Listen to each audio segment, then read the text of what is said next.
नमस्कार, आप live cities देख रहे हैं। मैं हूं जय शुक्ला। देखिए, दिल्ली से पटना आ रही स्पाइस जेट फ्लाइट में अचानक तब हड़कंप मच गया जब यात्रियों को यह खबर सुनने में आई कि एरोप्लेन का ब्रेक जो है खराब हो चुका है। आपको पता है कि स्पाइस जेट में बार बार खराबी का मामला सामने आता रहा है और इसी बात को लेकर एक बार फिर से जमकर हंगामा हुआ। लेकिन उससे पहले यह जान लीजिए कि क्यों हंगामा हुआ है। दिल्ली से जब यह फ्लाइट पटना के लिए रवाना होती है तो करीब करीब 8:30 बजे तक ये आरा के आसपास इलाके में पहुंच गई होती है। यहां पर उसे उतरने की परमिशन भी मिल गई होती है, लेकिन पटना में लैंड करने की परमिशन भी मिल चुकी होती है। लेकिन पायलट को उससे ठीक कुछ देर पहले यह एहसास होता है कि ब्रेक में कुछ खराबी आई है, जिसके बाद वो यहां नहीं उतरता है। अब सोचिए कि पटना में ब्रेक खराब होने की सूचना पर क्यों नहीं उतरता है। इसके पीछे भी एक बड़ा दुर्भाग्यपूर्ण कारण है। कारण यह है कि पटना का जो एयरपोर्ट है उसका रनवे बहुत छोटा है। ऐसे छोटे रनवे पर उतारना इस प्लेन को खतरे से खाली नहीं था, इसलिए ये प्लेन जो है डाइवर्ट करके बनारस चली जाती है और लगभग 3 घंटे देरी से फिर से पटना आती है, जो खबर है उसके मुताबिक। लेकिन इस बीच यात्रियों की जान जो है वो सांसत पे फंसी रही। यात्रियों में काफी आक्रोश देखने को मिला। इस बात से हंगामा करते दिखे कि बार बार स्पाइस जेट की फ्लाइट में इस प्रकार की खराबी क्यों होती है।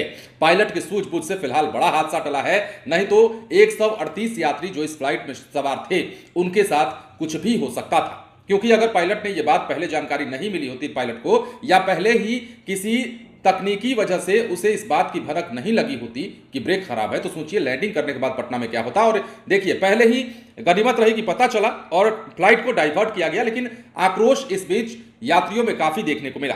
दरअसल बताया यह भी जा रहा है कि ब्रेक में गड़बड़ी होने से स्पाइस जेट की दिल्ली पटना फ्लाइट पटना पहुंचने के बजाय वाराणसी डाइवर्ट की गई। दिल्ली से उड़ान भरने के बाद स्पाइस की फ्लाइट SG 8721 यानी कि SG 8721 आरा तक आ गई थी। 8:30 बजे पटना लैंड करने वाली थी। ATC से अनुमति भी मिल गई थी, लेकिन इसी बीच जैसा हमने आपको बताया, पायलट को यह एहसास हुआ कि ब्रेक में खराबी हुई है, तो उसने प्लेन को डाइवर्ट कर दिया और बनारस वाले रूट पर निकल गए। यह फ्लाइट वाराणसी से उड़ान भरने के बाद करीब 3 घंटे देर से सुबह 11:30 बजे पटना एयरपोर्ट पर लैंड की। उसके बाद दोपहर 12:05 पर 140 यात्रियों को लेकर दिल्ली फिर से रवाना हो गई। पटना एयरपोर्ट पर कंपनी के कर्मचारियों ने बताया कि फ्लाइट में आधुनिकी सुविधा लगी है और इसी आधुनिकी सुविधा की वजह से फ्लाइट में यह बात सबसे पहले पता चल गई कि ब्रेक में क्या खराबी है। देखिए, अत्याधुनिक सुविधाओं से लैस फ्लाइट में यह बात पता चल ही जाती है कि क्या कुछ खराबी है, क्या कुछ नहीं खराबी है। तो ऐसे में स्पाइस जेट की इस विमान में पहले बता दिया गया, पहले इंडिकेट कर दिया गया मशीन के द्वारा कि ब्रेक में खराबी है, जिसके बाद पायलट ने सूझबूझ का परिचय दिया और यात्रियों की जान को बचा लिया। बड़ा हादसा होने से बचा लिया, नहीं तो पटना के एयरपोर्ट पर अगर यह फ्लाइट उतर गई होती तो बहुत कुछ हो गया होता। लेकिन इस बीच यात्रियों ने जमकर हंगामा भी किया। विमान में तकनीकी खराबी होने के कारण 3 घंटे तक पटना से दिल्ली जाने वाले यात्री परेशान रहे। यात्रियों ने एयरलाइंस के अधिकारियों और कर्मियों में नोकझोंक भी की और हंगामा भी किया। किसी तरह CISF के जवानों ने यात्रियों को समझाया। यात्रियों की यह शिकायत रही कि विमान बार बार जो है स्पाइस जेट का इस प्रकार क्यों खराब होता है और बार बार स्पाइस जेट की ही विमान में इस प्रकार की दिक्कतें क्यों आती है।